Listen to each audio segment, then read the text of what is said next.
Welcome, ladies and gentlemen, to another episode of the Yoku Mashaki Show. I am your host, the self-proclaimed cat ear extraordinaire.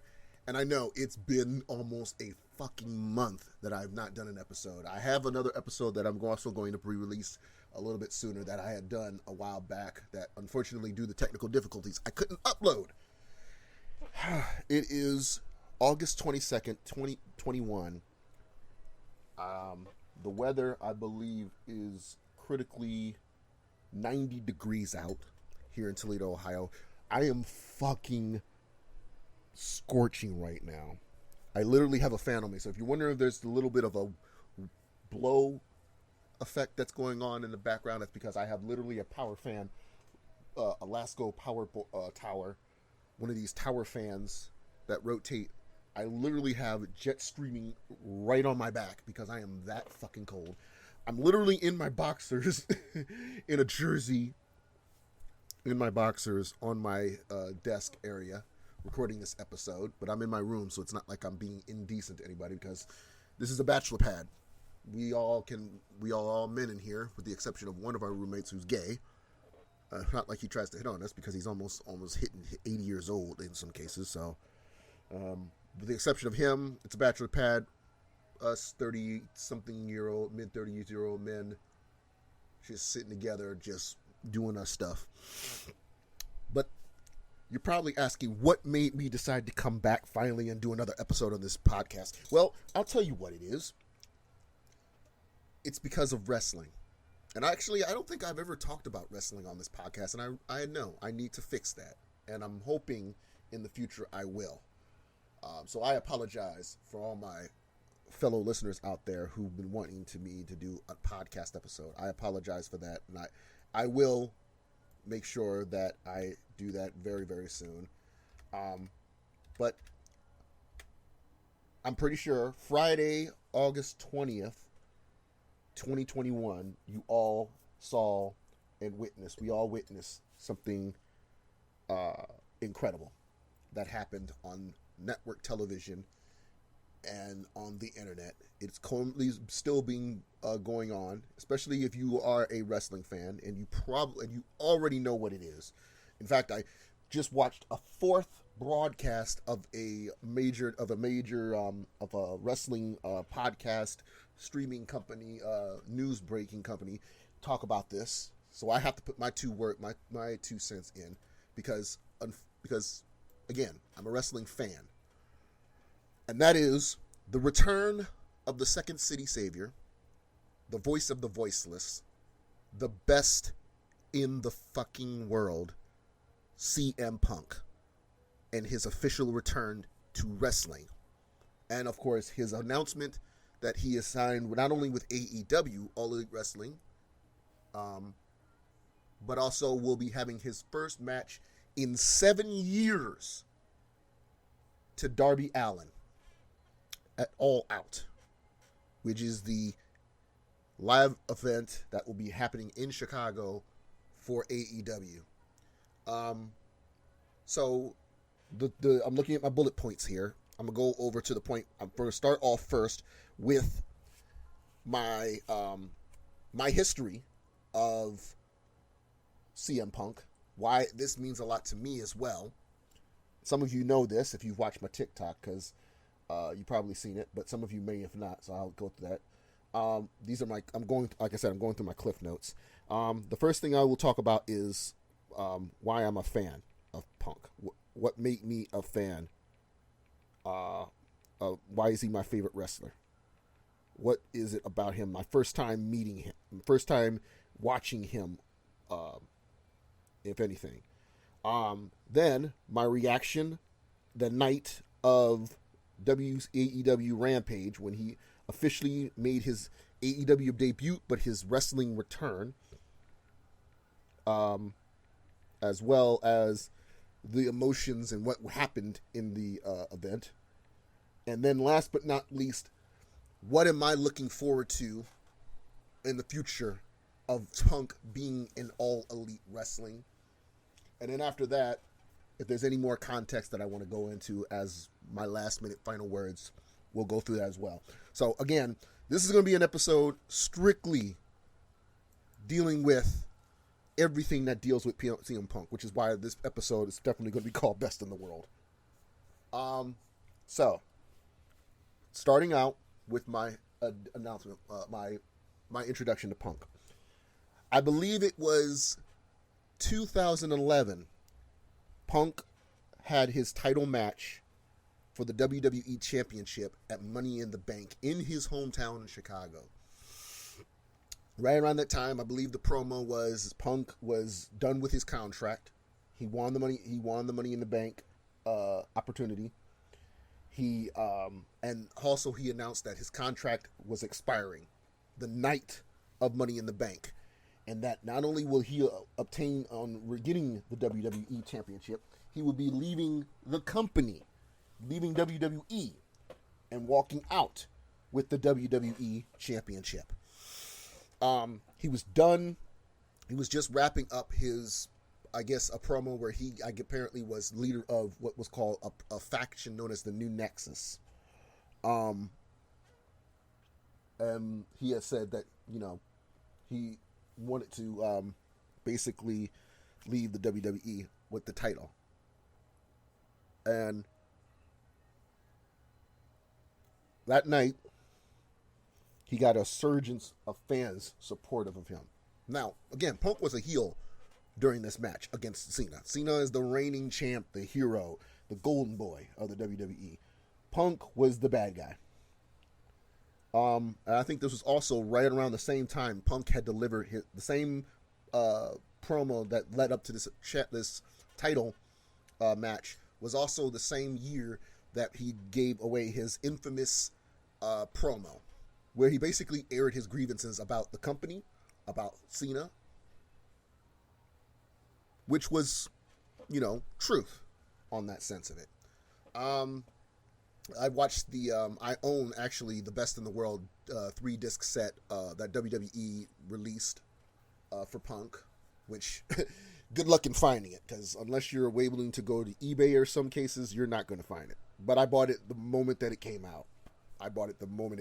So I own that, and then I also owned his ladder match from TLC. So I have that as well. I also own his Global Superstar figure, which is the last figure that was released in production from Mattel before he left before his exit from WWE. But from 2011, from that match at Money in the Bank to his last match a week before WrestleMania 30, I was invested in Punk.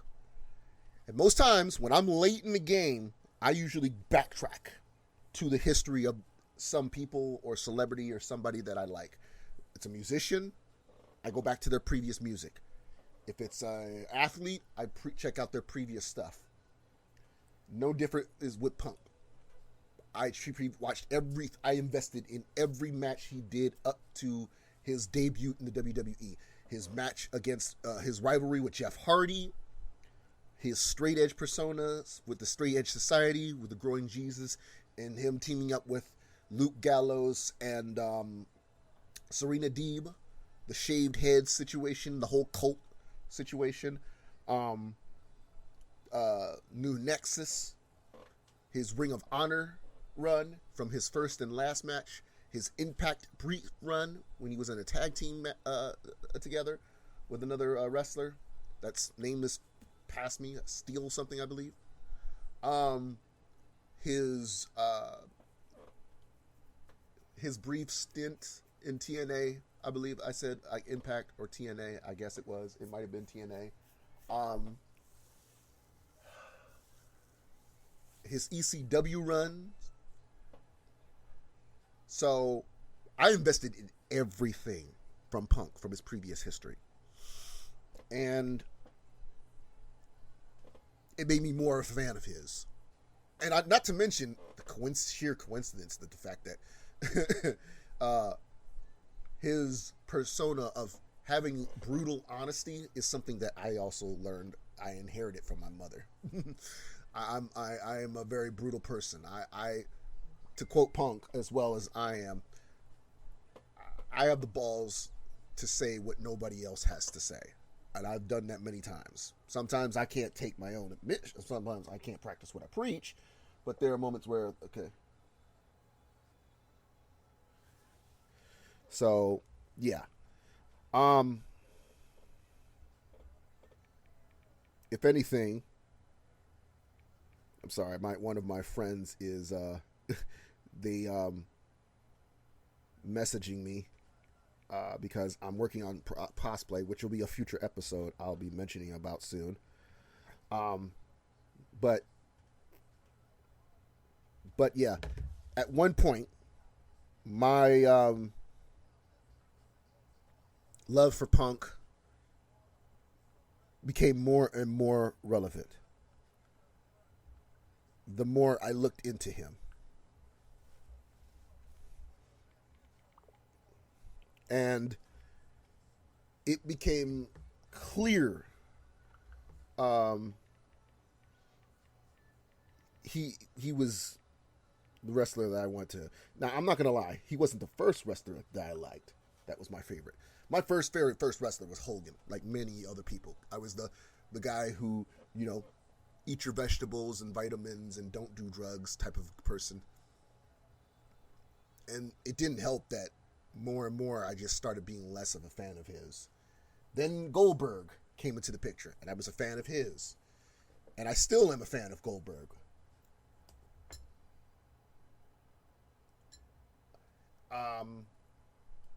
And then when I found out about Punk, I feel like that was a sign for me to sense of this is the wrestler I like. Now, since then, I've had many other wrestlers I've actually adored and much of it. I love all the New Day, Keith Lee, Bianca Belair, Matt Cardona, Io Shirai, Alexa Bliss to some extent. Like previous Alexa Bliss, not current Alexa Bliss. If we're watching this episode, the whole fiend, lily doll, creepy, scary Alexa Bliss, I'm not a fan of. And I don't want to even go on the way about that. Watch Planet Productions' YouTube video on This Isn't Working with Alexa Bliss if you really want to know why I don't like Alexa Bliss currently in her whole gimmick. I think it's a ridiculous waste of stuff. I'm happy for her and her marriage with Ryan Cabrera. I'm nothing against her on that sense of her, in that sense of it. And I know she loves scary stuff, but this is just not it. It's not it. And you just watch Planet Productions YouTube video on that if you really want to know the gist, because I don't really want to repeat myself on that. But Punk has always been on that top list. If I had a golden choice on two wrestlers out of everyone in the division, if there was two wrestlers I can only meet in this division, absolutely on top of that sense of it, Punk would be one of them. Because he made me more happier to express myself and be expressive to myself as a person myself. Especially for me being a person of color, despite him being, not a man of color.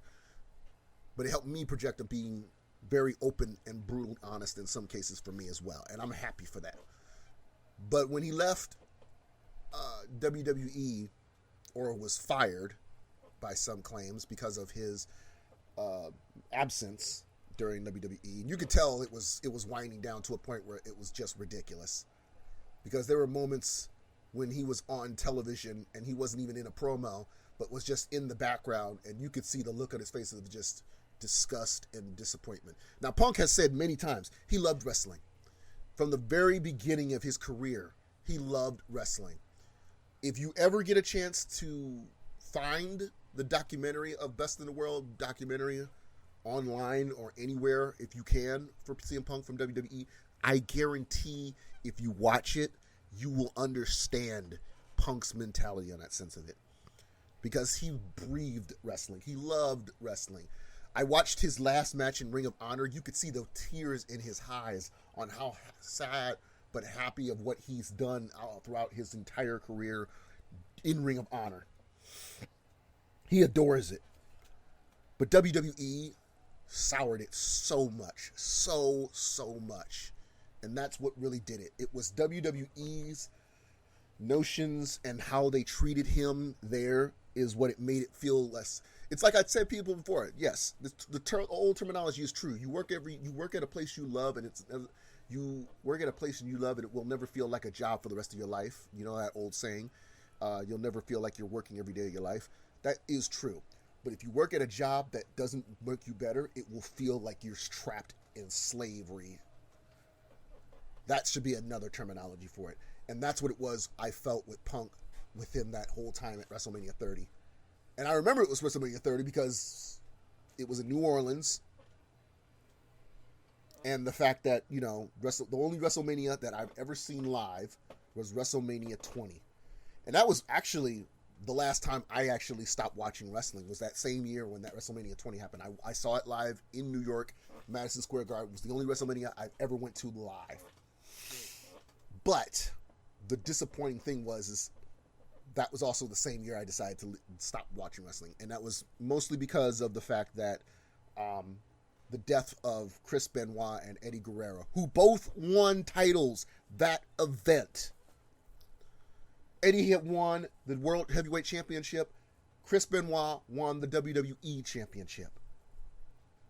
That night, they both won that night. And they embraced each other at the end of the event. And that's the sad part about it. That would be the only time they would run with that title, I believe. After that, years later, within that year, later on, they both would end up dead. And not dead in a, sour way, but that's, but you get what I mean. But it was it was because of what happened with them is honestly what turned me away from wrestling. Until Punk. Punk brought me back to wrestling. He really did. And even though he left, I knew he was tired. And I actually felt for him. So I was unlike many people who at one point early on, it was like, Punk needs to come back. Punk needs to come back. But at one point I said to myself, you know what? If you worked someplace that made you feel miserable, that you once loved, and it made you feel completely drained to the point your health is on the line and your condition is very messed up. There was an incident that happened, and I'm pretty sure everyone knows this. The fact that he mentions in an interview about he had a concussion. One of the meds on WWE told him just pop a few pills in a gel pack and get back out there. And Punk's like, are you serious? Me having a concussion doing this? To one point, he literally had a constipation in the middle of the match. That was recorded. And I remember the only other person who mentions about this situation is fucking John Oliver from Last Week Tonight. He actually mentions about the fact that Punk pooped in his pants during the match because he was given gel packs and shit. And Punk was happy to see someone mention about it because he's like, finally, he didn't say finally someone mentioned, but he was just laughing like, thank you, John Oliver, because he said that on Twitter. I remember that. So when that happened, and then it comes to a point that you're in a relationship with another woman who's a big name wrestler who's also doing just as good as you are, even taking a little bit of your gimmick and using it as her own, because let's face it, AJ Lee is a damn good wrestler. She set the trend for many other wrestlers. If it wasn't for AJ Lee, you wouldn't see Alexa Bliss wearing Chuck Taylors in her outfit as of right now with her wrestling gear. AJ Lee started that trend. So let's make that freaking clear. People like her are the reason why Shotzi Blackheart exists. People like Paige, who teamed up many times and had rivalries with AJ, existed. Hell, Paige had a match with AJ. The first match she ever had in the main roster in WWE was against AJ Lee. You look at all these wrestlers, these female wrestlers with tattoos and wild rocking gear. Women like Liv Morgan, Ruby Riott, or Ruby Soho by the time this comes out because she's no longer with the WWE. Tegan Knox, Dakota Kai, all these lady female wrestlers who embrace like the punkage geek girl style in the sense that they are. Candice LeRae, Mia Yim. Most of them in this division, I feel, wouldn't be who they were to express themselves if it wasn't for women like AJ Lee. Yes, the Bellas have done their part of it in some cases. Yes, Sasha Banks did her part in the sense of it, but they weren't able to express themselves who they are in the ring, outside of the ring, if it wasn't for people like AJ. So when AJ used Punk's shtick of his pipe bomb gimmick to insult the women of the Divas, because she wasn't on that show, but all the other women were, with the Total Diva show, even Punk was impressed. He's like, well, now I know why I'm marrying her. And the simple fact that WWE Creative said, we're not going to keep you since you decide your wedding is more important than working with us, is the dumbest thing ever. So I can understand, like, if someone is in that situation, in that case of it, that they get wrongly fired for something that's a personal issue, I'm sorry, I'm siding with the wrestler. So I was, for the last 7 years, fine with the fact that Punk wasn't coming back to wrestling. I was the guy. I was the only person who was not only a Punk fan, but also a fan of Punk, a fan of Phil Brooks, if I have to use that in a certain terms. I was more happy and content with what Phillips Brooks brought to wrestling and wanted him to succeed in everything outside of it. Do an acting career, yeah. Do a couple of movies, do a couple of promotional stuff, write a comic book, work on writing in the comics or other stuff. Do whatever you want, my man. Be happy. Enjoy the life of it. If you want to go into UFC, that's fine. Didn't do so well with him because he's had only 2 matches. One he lost, and the second one was a no contest because his competitor was found to have had drugs in his system during the match, so he was disqualified. But Punk lost in the match technically. But at the same time, I understood. I completely understood, and I was still happy and content with him just doing his thing. If you truly support somebody, truly understand and respect what they are in the sense of it and what they've gone through and the hardship they went through, you would be more okay with them doing what they want to do in that sense of it, even if something they love is no longer what they love anymore. So I was fine. I think I might be one of the only few people in his wrestling fans who was actually fine with him not going back to wrestling. The moment he said, when he came to, I believe it was a Kids' Choice Awards that he went to, and one guy basically stated it, and he said, literally in front of the camera, I am never going back into WWE and wrestling again. I was content with it. I'm like, okay, man, I understand. I'll still support you, everything you do. If there's a movie that you have in it, I'll see it. If there's a show that you're going to be part of it, I'm fine with it. When he did a stint on the Netflix reality show, Ultimate Beastmaster, as a commentator, I was fine with that. When he did 2 movies, one I believe when he did movies, even if they were horror movies, I was fine with that, even though I didn't see them because I'm not a horror movie person like most people, unfortunately. When he wrote for Marvel and DC, I was fine with that too. I was content with Punk doing whatever he wanted to do outside of wrestling. I was fine with it. But then, within early this year, I saw signs that was slowly in the dipping of him maybe considering to wrestle again. The first sign was an interview with Renee Paquette. That was the first sign that I saw.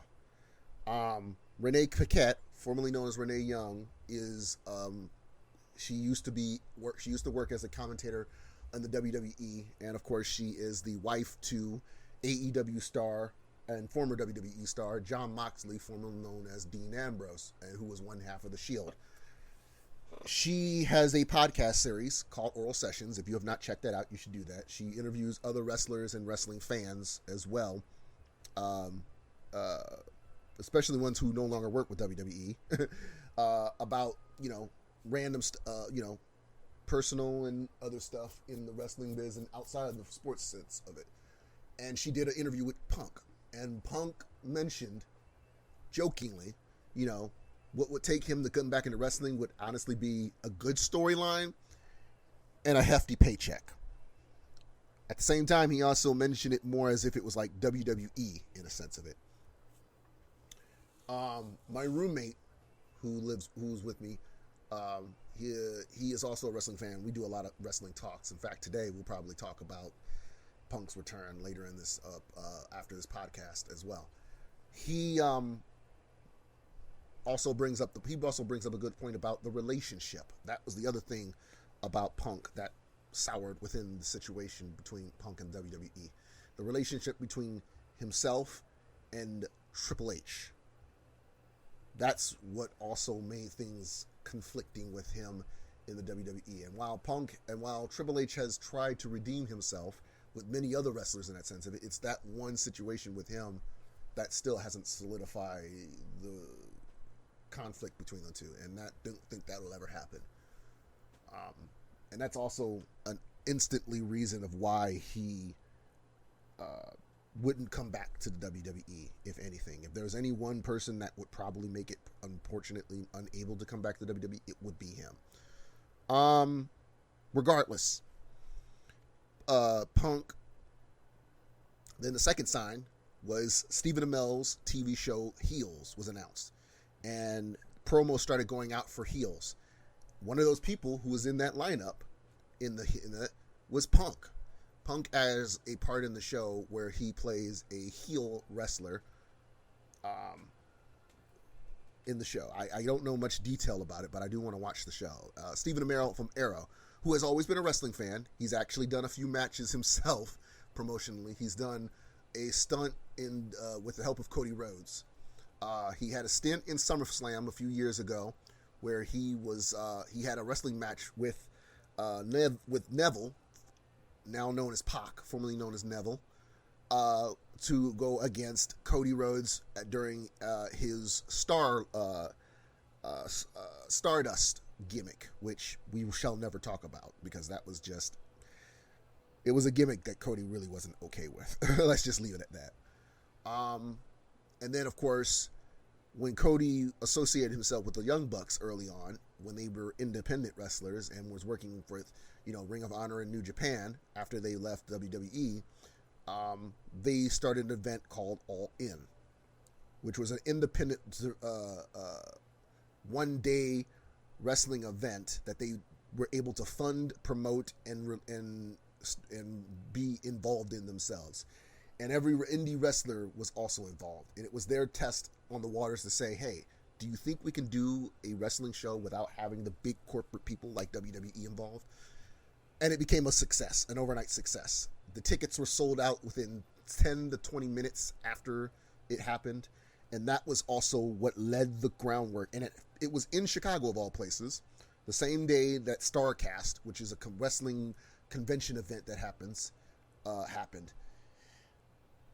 And it became the blueprint of what would be, of course, the foundation of All Elite Wrestling. The Bucks, Cody, and Kenny on All In were involved.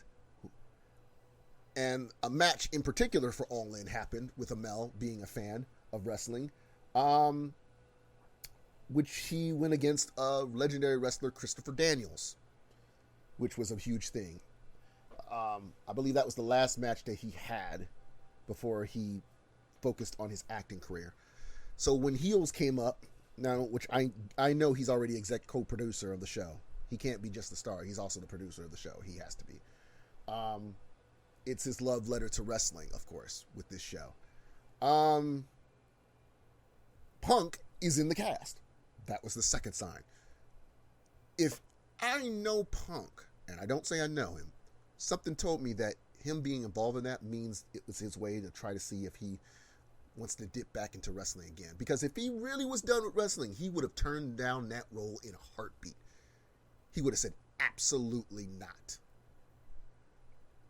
A person who's disdain on wrestling would not take a role on a TV show about wrestling for anything. No one would do that. A wrestler who's tired of wrestling would never do that. So the fact that he's involved in this show, that was the second hint that led it to. And then there were other subliminal stuff that was going on during the All Elite Wrestling, whether it was T-shirts that had Chick Magnet on it, which is a cliche for CM Punk's name because people never knew what CM stood for CM Punk. Some people said it was Chick Magnet. Some people thought it was Chicago made. We still don't know. And Punk will never tell us. It's the mystery of his name. But that was one of the things of it. But yeah, there were small subliminal hints. But it wasn't until one night on Rampage, when it was announced that it was happening in Chicago, when Darby Allin did a promo and an interview with Sting, and he literally said the 4 words that is synonymous with CM Punk: best in the world. The moment he said those words, the hype was real. I didn't believe any press. I didn't believe any interviews. I didn't believe any recordings. I didn't even believe any other podcast or any media or anything simple as a tweet or a post on Facebook from anyone when it came about Punk returning to wrestling. There were signs of Punk wrestling. Nothing. I didn't even want to read anything from Brian Meltzer. And if you know who that is, you know who that is, then you know what I mean when I say even him. I didn't want to believe anything he said. Dave Meltzer's never been wrong. Never. He's like the Nostradamus of wrestling insider information. That man is. He is a biblically he is. And that man's never been wrong. Never been wrong. His sources have always been on the spot and on the money. So anything he says is a 100% guarantee. And I didn't want to listen to anything he had to say about it. I didn't. Because I was more in the sense of, I'm content with him not wrestling. I'm content with that. I don't want to give up my dreams on that. Because at one point I said to myself, it's not going to happen. But then I saw signs on AEW more and more and more. And then Rampage happened that Friday, this last week. The chants were happening. The static was different on the Titantron, but it was still static. And then you heard those first riffs from Living Colour's Cult of Personality, which, by the way, not many people apparently know who the band is that sings that theme song for him, his band, for his interest music. Living Colour. Respect the band. It's an all-black rock band. Respect them. I'm just disappointed because I'm like, so nobody knows who Living Colour is? My parents listened to Living Colour when I was young. I know who Living Colour is. Just never knew Punk knew who Living Colour was. So, the moment I heard that riff, that intro, that melody, from that guitar melody from Living Colour's Cult of Personality, and I saw that Chicago sign in red, the Chicago City line on the screen, and the pop was enormous. And I wanted to cry. My face was dry from not being able to have tear ducts. And this is coming from someone who has sensitive eyes because my glasses are not thin, believe me. But inside of my head, I was bawling like a 2-year-old little girl. And he came out from the smoke, and you could see his face. He still had the slick back from his hair, like he always does. His beard, scruffily, just gray this time. He's wearing a sweater that has Larry's name on it. Larry is his pug pet, in case you haven't followed him on his Instagram to see some of that. And he's sitting in judo position because he trains in mixed martial arts, of course, outside of USC. He's sitting in he's sitting in that position, and he's taking it all in. And the chants coming from the left, chants are coming from the right. You can see the commentators from Mark Henry to Taz just clapping silently with JR and Excalibur. People are chanting, and they're chanting in rhythm to the music. You can see his eyes just watering up a little bit. He bears himself. He gets back up. He says his famous catchphrase, which is basically the quote from Thing from Fantastic Four, which shows his geekishness, which is, it's clobbering time. He's telling people coming in, bring it in, bring it all in, bring it all in. On the left, there's a guy who has a sign that says, if Punk arrives, we riot. And he's hugging that guy. He goes to him and hugs him. On the other side, He's singling the other people who's cheering for him, and he jumps like rock star style. He crowd jumps into the crowd. They're embracing him. They're pushing him up and getting him back out there. He's moving Storr to the ring. He's still taking it in. His eyes are still watery in some sense of it because you can tell he's a little bit crying. On the left side, Frank the Clown. Now, if you know who Frank the Clown is, if you don't know who Frank the Clown is in wrestling, you better be familiar. He is in every season, every ring match. You will see him 90% of the time right next to Brock Lesnar guy in that same skull shirt. And Brock Lesnar guy was even there. He's wearing a custom shirt that he made in honor of Punk's return. On the back, it shows the Chicago Tribune newspaper article that says, "I'm back," and on the exclamation point, it has a picture of Jordan. He re-photoshopped it on the back of his shirt, and instead of it showing Jordan on that point of exclamation, it shows Punk's face, and it shows the date, the night on that day of AEW. And on the front, in college letters, Punk XX. Punk sees him from a mile away, and he starts hugging him and bringing him in while people are patting him on the back and giving him high fives. Punk has had a friendship with Frank for years. Now, for those who don't know, again, Frank is a secluded wrestling fan who by some random situation has been a favorite from fans and wrestlers for years. He has been in every convention, every wrestling event, existent of some cases of it. But I think the title of the fact is he's very good friends with Punk. Punk loves seeing him. And also at the same time, he's also done a couple of promotions in wrestling as well. And this is the icing on the cake, he is in dating Noelle Foley, a.k.a. the daughter of hardcore legend Mick Foley. And if you have not seen Noelle Foley, you need to go on Instagram to understand what I mean. Because that woman, you will be surprised. That woman is so goddamn hot. You would be shocked that this woman came out of this wrestling man who barely has dental in his mouth. Who has been known for almost more than 20 years as beating himself to bleeding death in every wrestling match known to man.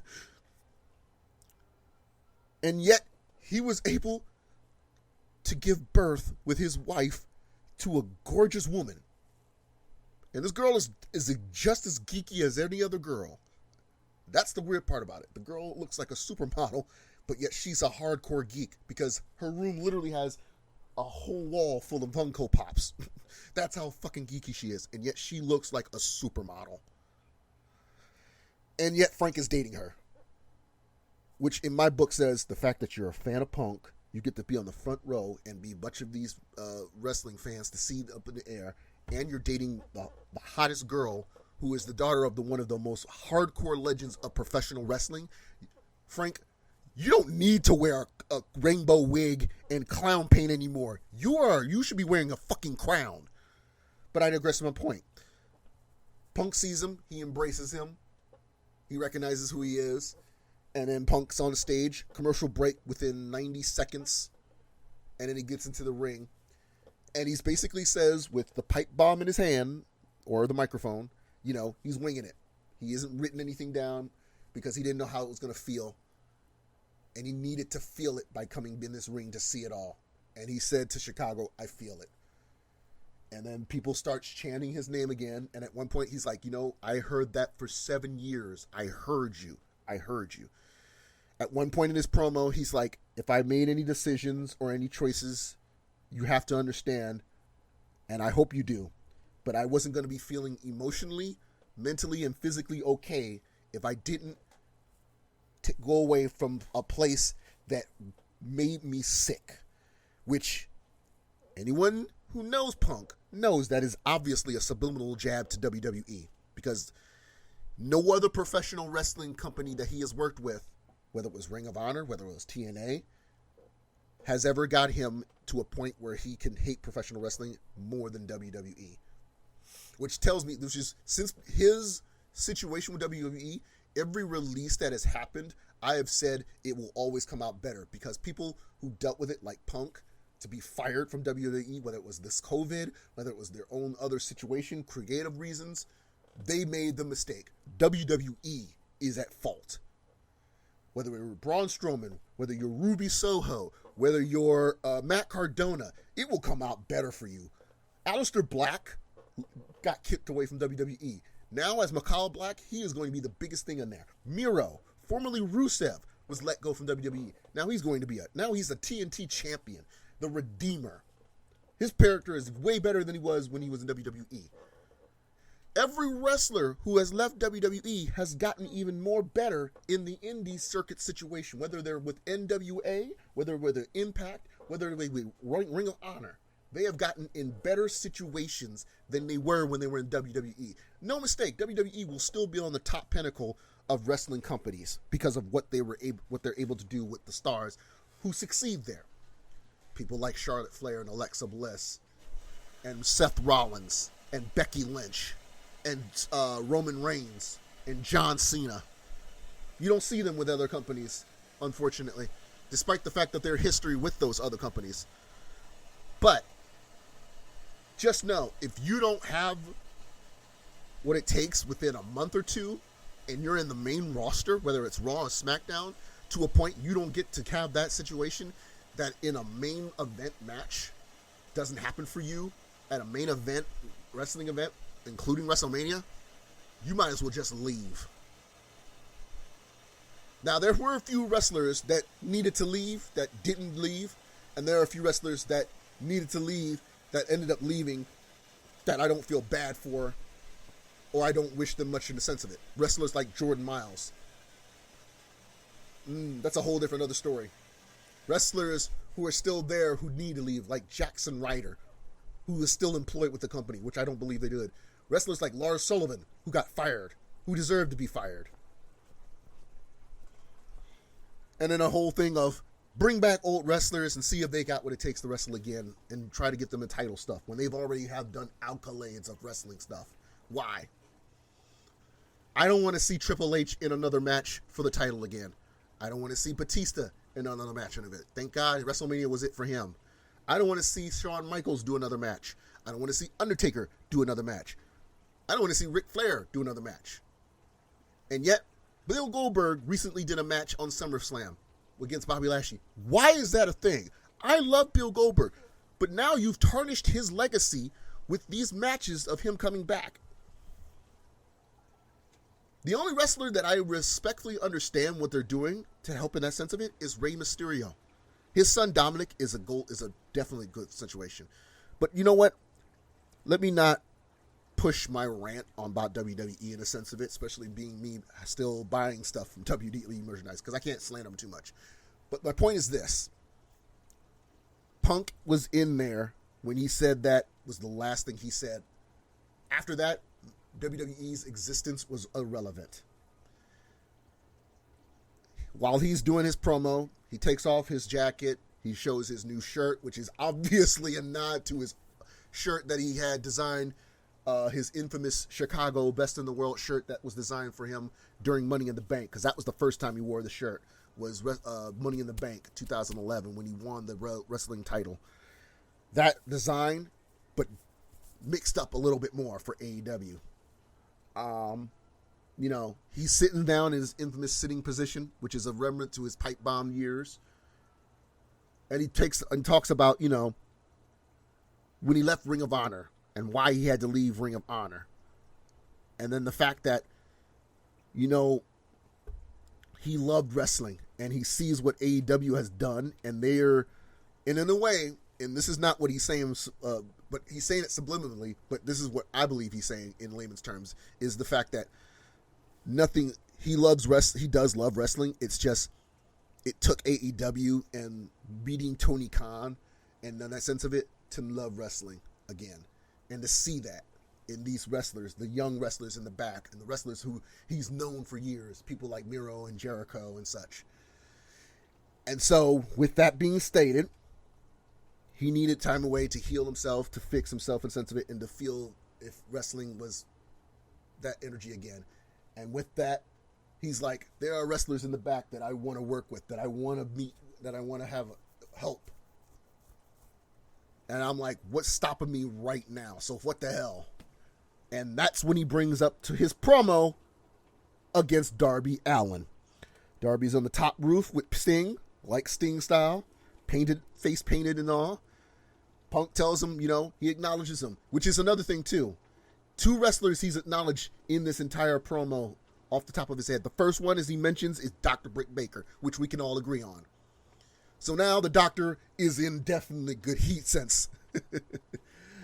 The second person is Darby Allin. He mentions, you're good, kid. You're good. I've seen you do some dangerous stuff, and you want to go even more dangerous.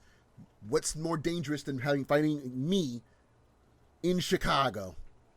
And that sets up, of course, for his upcoming return match, which will be on September 3rd in Chicago at All Out. Punk versus Darby Allin. And I have not watched a pay-per-view. I have not paid for a pay-per-view in more than 10 years. Like I said before, the last wrestling event I went to that I paid money for was WrestleMania 20, people. And that was 2004 or 2005.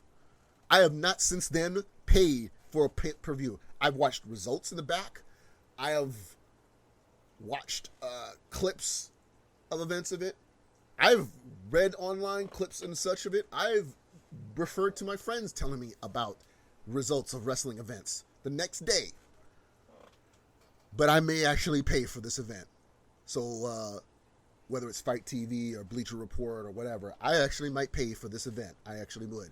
I would love to get tickets, but they were sold out within 24 hours of them putting the tickets up. They're sold out, so that place is going to be filled to the brim. Shout out to Aubrey Regato, who a special lady that I wanted to go to the event to see it with, and she lives in Chicago, so I consider her my AJ Lee, if you get my drift. In any case, I saw in his eyes on him, like, in that sense. And before he ends his promo, he's like, look, it's been a while, 7 years. I know you guys waited for a while of it. And you know what? To make it up for you, by the end of this show and this night, on your way out, grab yourself an ice cream bar on me, which was the greatest way to end the promo. Because Punk has said for years, since his pipe bomb persona in sense, that he's wanted the ice cream bars to come back. Now, nobody is stating about this, but I'm going to have to say it. They weren't the ice cream bars you really expect. It's just typical chocolate-covered ice cream bars. The ice cream bars we were expecting are the cookie sandwich ice cream bars. Those were the ones he wanted to come back. But you know what? Beggars can't be choosers. It's something. So yeah. Because WWE back in the early years used to put out these ice cream bars that were basically like ice cream sandwiches on a stick. Cookie sandwiches on the outside, ice cream in the middle, and on the cookies would feature superstars designed on the front of them. So you could get one with all the wrestlers on there. Punk said those were like one of the things he always wanted that when he grew up was one of those to come back. In fact, if you look at the box for, I believe, the TLC match event in 2000, yeah, I'm looking at it right now. The 2011 TLC promo cover, you literally see Punk holding the ice cream bar, the ones that I was expecting him to have, but they're not the ones that you're expecting. They're basically basic chocolate covered ice cream bars. So, but still, it has the wrapper with his logo on it and everything. So that was just a nice touch, but it still was a nice touch. But again, would have been nice if it was more like the ice cream bars that he wanted, but it's a good way to signal about it. So, of course, after that event, they had a press conference where he went into more detail with Tony Khan about the deal. Apparently, he had talked about this within the year. He didn't want to really make this officially out yet until after the pandemic because he didn't want to make his announcement of coming back in an empty arena, which makes complete sense. You got to feel it. With that promo he did, he wanted to feel the people cheering him, edging him, helping him welcome back. You can't really do that with a televised screen audience or in an empty arena. You can't do that. He couldn't, if he was in WWE, he wouldn't have been able to do that in the Thunderdome. There's no way. So it makes sense. You know, he goes on in much detail. If you were on YouTube, you'll probably see it all. I don't want to go through the gist of it, but that was the more or less what was. Now I watched that video, those, because it's separate in two videos. It's the one video which basically just shows him coming to out and officially and making it official that he is here, and then the second one that deals more with the promos. I've watched both of those videos for the last 3 days about 20 times, and I have no regrets. So 60 times I've watched both videos of Punk, along with several videos from other wrestling outlets and wrestling news broadcasting places, including Cultaholic and What Culture, talking about their reaction of Punk's return. But the one that I had to watch out of everybody's, and I think you all know this, is Wrestle Talk's live stream. Because for the last 5 years, broadcaster Ollie Davis, who is a Punk fan, has always made a joke of CM Punk return confirmed. There was even a guy in the audience holding a sign that said that CM Punk to AEW confirmed. And it was always as a joke from Ollie Davis in his broadcasting of news. He was like, CM Punk return confirmed. CM Punk to AEW confirmed. And now he actually got to say it on live stream while tears in his eyes. He was swelling up. He didn't say a word until after his co-anchors, his broadcasting co-workers with him, watching the stream saying, you got to say it, Ollie. And Ollie's like, I don't know how I can go all this. And he's like, okay. CM Punk to AEW confirmed, and just joined us. And then there was a later live stream of Ollie, a little bit drunk, just saying it again, and he's giving his description of the whole event. If you have not watched it, you really need to watch it. That's the best reaction of a fan being joyous about this man's return. And I could not agree so much more with this. And everyone, whether you are a fan of Punk or you were just a fan of what Punk had done, we can all synonymously agree that this right here was unanimous. Jim Ross, who was in broadcasting that night on AEW, said it best. This feels Jordan-esque, and it surely does. It's weird, too, in a way, if you think about it, that the transpires way the same way Punk did, just like Jordan. Jordan retired, wanted to go into other stuff. Punk got fired from the company or left wrestling. Jordan tried other ventures like baseball. Didn't work out for him. Punk tried UFC. Didn't work for him. People said, you need to come back and do the thing you do best. They both were like, I don't know if I want to do that. They tried other ventures. But the moment they came back, they realized it feels right. Punk did the same thing. So, yeah.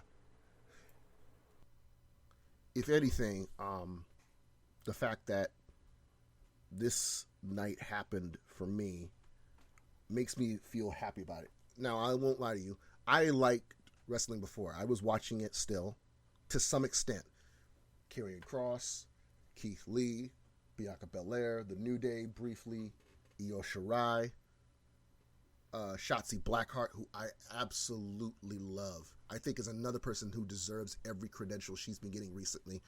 She was a contestant on the last Tough Enough that was ever aired, which was the reality show that WWE used to do for their contestants to have people, wrestlers.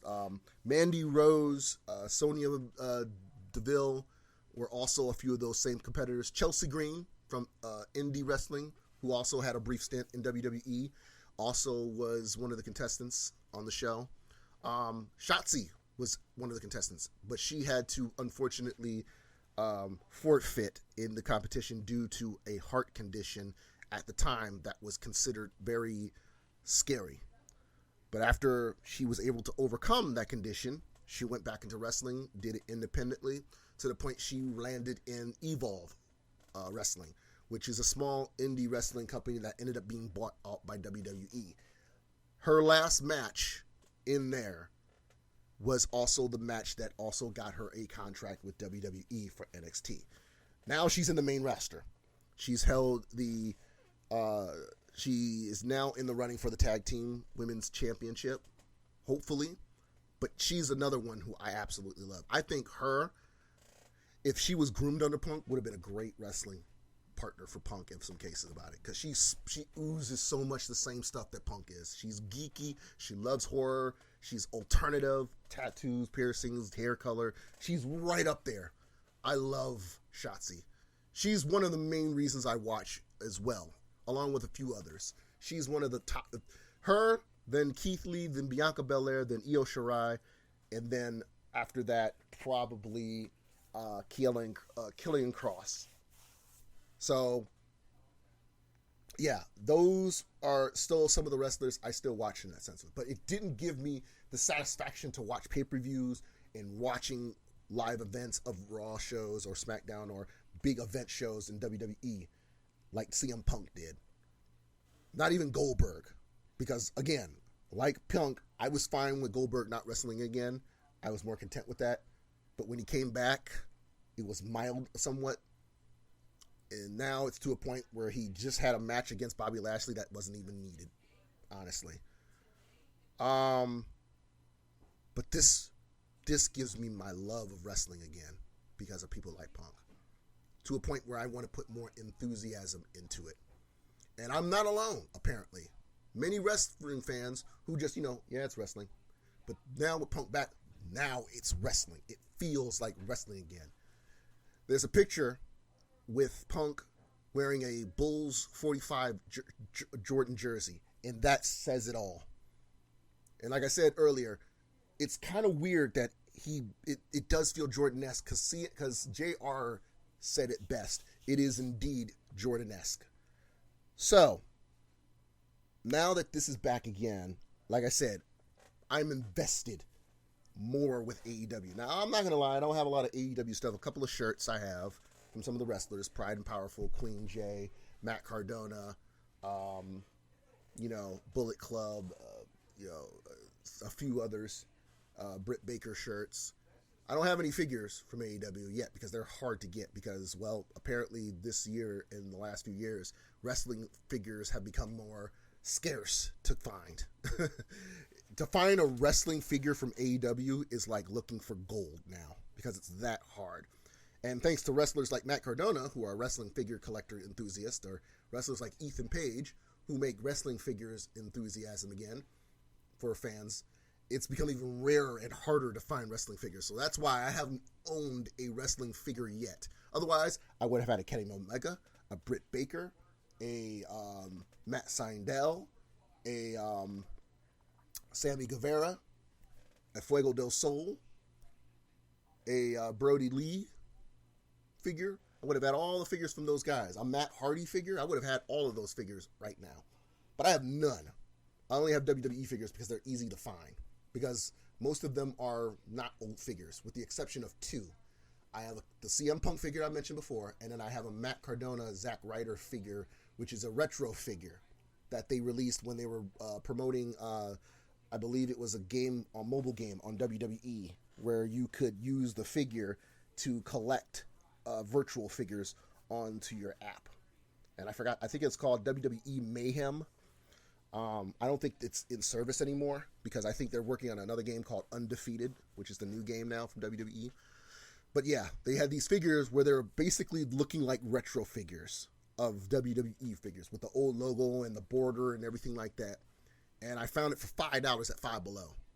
The figure now is almost worth like $60 because it's a figure when Matt Cardona was known as Zack Ryder in WWE. And it was his early run as Zack Ryder.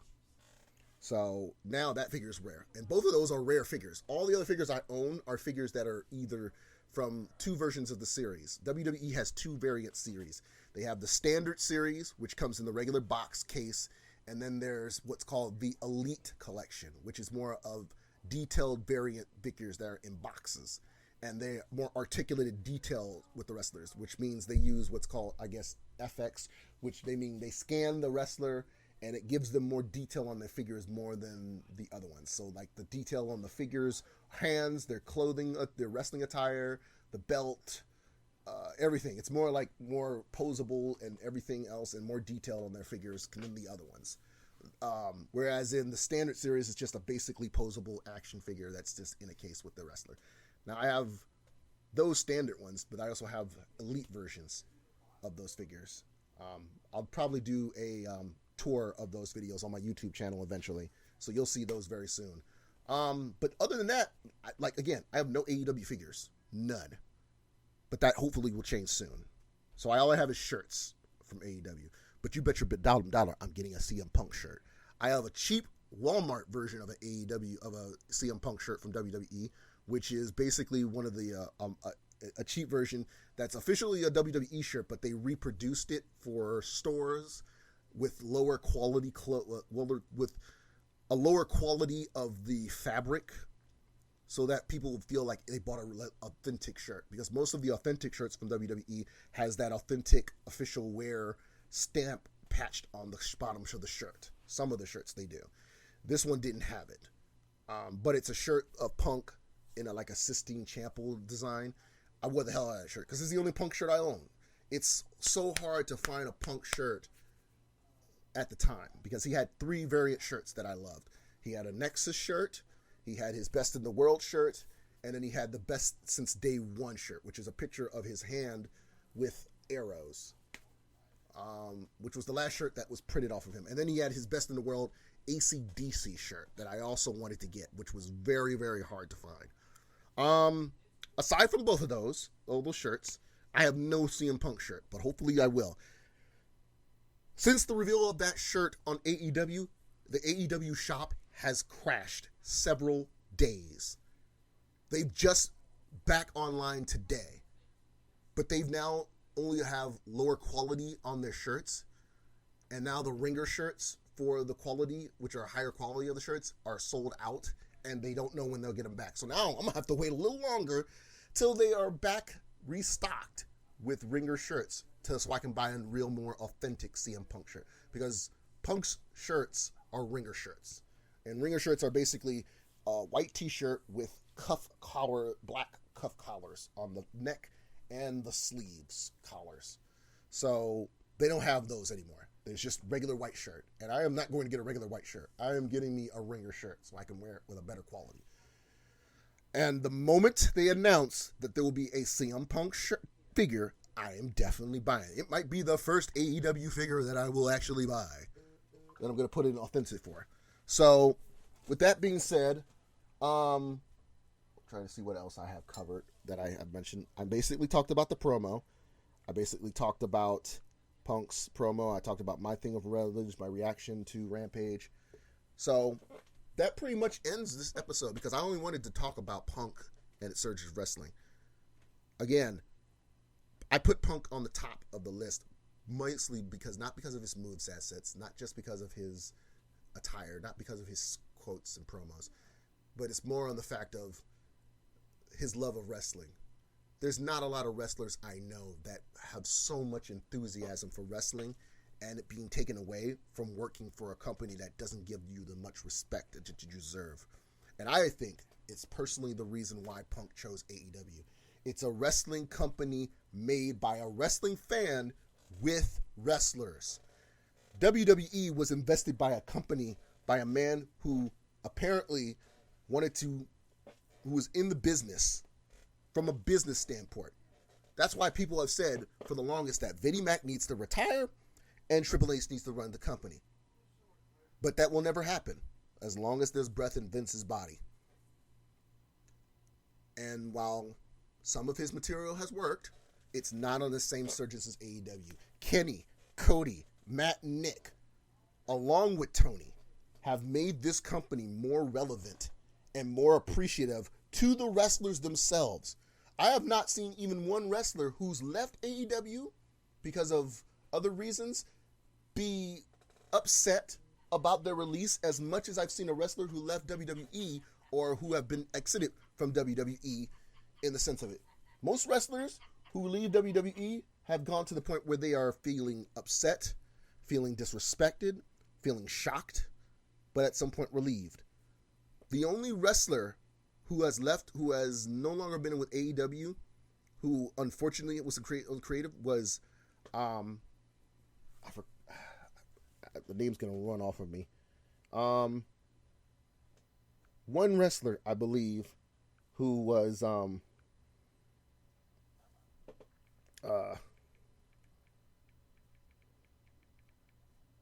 I think one female wrestler was the only one uh, the tournament. The only woman who has been okay. Evilise, that's her name. I couldn't remember it for the longest. Evilise is the only wrestler who has left AEW because of a conflict and unfortunate situation. She is the only wrestler I have known to have left AEW on unfortunate situation. Every wrestler who has left AEW has left on a good, respectful situation. Bea Priestley left AEW 2 years after she appeared in the company and wishes Milton best and wishes the best for AEW and no ill will. While she is now with WWE, but she left with the best intentions. Awesome Kong, we have no idea. We have no idea, but we understand on that sense of it. But there's been a few others who have left WWE, who have left AEW, but on the same sense of it, like, we're fine. It's nothing wrong with AEW. We wish them well. We feel great about it. We enjoyed our moments there. Whereas in WWE, personally, I feel like every wrestler who's there is like, I'm shocked, I'm surprised, I'm disappointed, but oh well. And most of them have gone on to do better things in their independent sense of it or in their resurgence out of it. So it makes sense. With that being said, it tells you how much of a difference in that makes. And I think Punk sees that, which is why him talking with me and meeting and getting to know Tony as a wrestling fan made best difference of it compared to his relationship in WWE with Triple H and Vincent. Now, again, from what I've heard from people, he had a good relationship. He had an okay relationship with Vince, but not a good one with Triple H. I don't know if that's true or not. I don't know if that showed in the real world or not. I don't much care on that sense of it. My thing is if I knew he was coming back, I knew it wasn't going to be with WWE at some points of it. I was expecting maybe Ring of Honor. I maybe have thought of maybe Impact if it was a surprise. But AEW fits. It fits so well. Because again, the fact of those people who work backstage in AEW are people who worked with WWE, whether it was a minute, a squash match of it, 1 or 2 matches, whatever. They've done their part with WWE, so they know how that company works in a sense to do what they are, the branding of it. And this is the landscape of it. Now, this being Sunday, of course, SummerSlam happened, and WWE's response to Punk's return was, of course, having 2 returning wrestlers come back. But unfortunately, they weren't on my personal level of excitement like it was with Punk. It's not the same. And that was the return of Becky Lynch and Brock Lesnar. Now, Brock, I was never a Brock Lesnar fan. I let them have that one. I was a fan of Becky, but unfortunately, it didn't go so well for her because of the fact that it squashed Bianca Belair, who was at the time the current women's champion by the time this episode came out. And unfortunately, she got squashed so that Becky could be the champion again. And that just tells you right there. That's like The Rock automatically losing the title to Stone Cold Steve Austin. And The Rock's only been there for what? Like 2 or 3 months getting a push? It's ridiculous. So, yeah. That's not doing so well for Becky. However, that's a whole situation. I was partly a fan of Becky, but morally, it was a style aesthetic-wise for Becky, honestly. But Brock Lesnar, I was never a fan, so I could care less about either of those. And like I said, most of the wrestlers that I like are ones who either appear on NXT or briefly on SmackDown. That's about it, with the exception of Goldberg. So it's a come and go thing with WWE.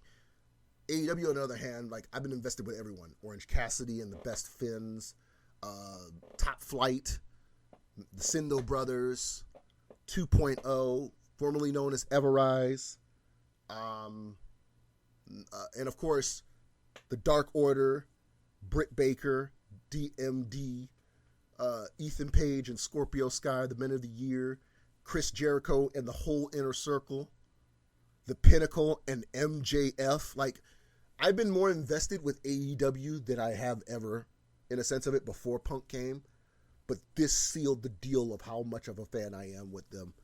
And I think it's funny because when I was younger, even when The Rock and Stone Cold were part of WWE, I really didn't get into them that as much as I did with WCW. I stood up for those Nitro episodes, those Thunder episodes, those Saturday night episodes on WCW.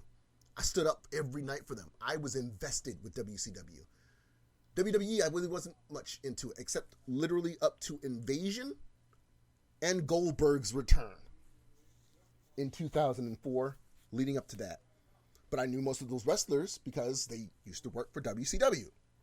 But whether it's Ric Flair, Booker T, Chris Benoit, Eddie Guerrero, Rey Mysterio, they were all in WCW before they went to WWE. And some of them used to work for WWE, but works for WCW at the time. And I started to grow knowing about The Rock and Stone Cold, at least. And then, of course, G Generation X in some points of it. But I was more invested with WCW at the time. Now, ECW, brief, I won't lie. I know a little bit of Sandman and Tommy Dreamer and Sabu and Taz. But I really wasn't much into ECW in some cases because I wasn't allowed to watch it. I was living in a household where my family wasn't allowing me to be more open in the sense of, hey, this is violent. That's what it was. It was more of, violence is not allowed in our household because I grew up in a household where my father was an atheist, but he was more in religious modern terms of it, ruling, and my mom was a Christian. And as a black man whose mother is very religious, I think everyone can agree with me when it comes to the point that watching wrestling is a sin. All the sex, the blood, the violence, the swearing. So you can imagine how limited I was to able to watch mostly wrestling in my household. No different than me listening to rap music or rock music. So I was limited to that only because of that. So my childhood was limited to some cases about it. It wasn't because once the Attitude Era happened, I wasn't allowed to watch wrestling. When it was the Golden Era wrestling, Hogan, Warrior, Macho Man, I was allowed to watch wrestling. Because again, it was more positive outlook. The Attitude Era, I was barred from watching it. I was not allowed to watch it from my family. So, yeah, that was pretty much why. It wasn't until I got older, they understood that I was being responsible and learning maturity, that I was able to do it on my own and watch it. And that was around the 2000s era. Just right in the cusp of Attitude Era and Ruthless Aggression. So, yeah, that's my whole gist of it. And around that time, I was introduced around the same time to knowing about the WCW as well in those years and such. So, WCW was a lot more lighter than WWE was at the time of it. But I was still in that sense of it. So, this gives me that feeling again. My aunt used to watch wrestling with me. Sometimes she would never understand it, and I would explain things to her. Now, me being 15, 16 years old, explaining to an elderly 50, 60-year-old woman living in Chicago what wrestling is, it's not really much a good picture of it, but it was something that I connected with. And that's another reason why AEW gives me that same vibes again. But now that Punk is in the added equation, makes me feel even more better. Especially him being a Chicago native. So, with that being said, people, I would love to know your opinions on what do you think about Punk's return, his match, and All In. Hopefully, I'll be giving some results about that. Otherwise, if anything, you guys let me know what you think about Punk's return. What dream match would you love to see Punk do in AEW? My thing is, I would love to see him go against MJF. I would love to see him make a match against MJF. Or any of the members of the Pinnacle. I would love to see him take on Ethan Page, a fellow geek, or Scorpio Sky. I would love to see him fight Cody Rhodes again, even though he's fought Cody for a couple of times. So, and I would love to see him deal with a couple squash situations, like his rivalry with Jericho and Colt Cabana. Because many of you all know his history with Colt Cabana. But if you don't, just Google it. It's not that hard to find. So with that being said, I'm looking forward to Punk being back in the ring again. I'm looking forward to seeing him be happy. And if we're lucky, I'm hoping that his wife, April Jeanette, aka AJ Lee, might have a little bit of input helping as well. I'm not expecting her to be back in the ring because a lot of mental health situations with her is the complication on that. And I love what she's doing now. My only disappointment is her representation in fighting with my family. Zelina Vega is a very awesome wrestler, and she's just as geeky as her. But they didn't do her justice in that movie. They really didn't do justice to AJ Lee. They made it look as if Zelina was dressed like Zelina, but pretending to be AJ Lee. She didn't look like AJ. She didn't dress like AJ. And that was a disappointing thing for me. They should have made it more like that, and they didn't. On the other end of that, though, I mean, if April Jeanette ever decided to get back in the ring again, I would be welcoming for it. But I understand on her too, no different than Punk. So from somebody, and I hope if Phil Brooks ever listens to this, I hope he understands. And this is what I'm going to end this episode with.